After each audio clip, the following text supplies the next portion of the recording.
দিয়ামণি ই-কমিউনিকেশন আয়োজিত ও পদ্ম উদ্যোক্তা ফাউন্ডেশনের ব্যবস্থাপনায় অনুষ্ঠিত হয়েছে স্বপ্নজয়ী সম্মাননা উদ্যোক্তা মিট আপ 2025। রাজধানীর মগবাজারের একটি রেস্টুরেন্টে এই অনুষ্ঠানের আয়োজন করা হয়। অনুষ্ঠানে বিভিন্ন ক্যাটাগরিতে 21 জনকে সম্মাননা পুরস্কার তুলে দেন দিয়ামণি ই-কমিউনিকেশনের চেয়ারম্যান মোহাম্মদ মনিরুজ্জামান অপূর্ব। এ সময় উপস্থাপনা ক্যাটাগরিতে সম্মাননা পুরস্কার পান এটিএন বাংলা সংবাদ উপস্থাপিকা ভাবনা আহমেদ। এছাড়া পুরস্কৃত হয়েছেন এটিএন বাংলার অনুষ্ঠান বিভাগের উপদেষ্টা তাশরিক আহমেদ।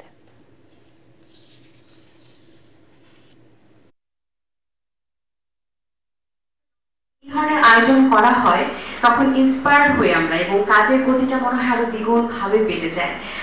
নারীদের অংশগ্রহণের কথা যদি বলি, বারবারই বলা যেতে পারে যে আজও দেখতে পাচ্ছি নারীদের অংশগ্রহণটা কেমন। পুরুষের তুলনায় হয়তো বা নারীদের অংশগ্রহণটাই অনেক সময় বেশি, এবং নারীদের অবদানের কথা বলতে গেলে হয়তো আজকের এই আয়োজন শেষ করেও আমরা শেষ করতে পারবো না।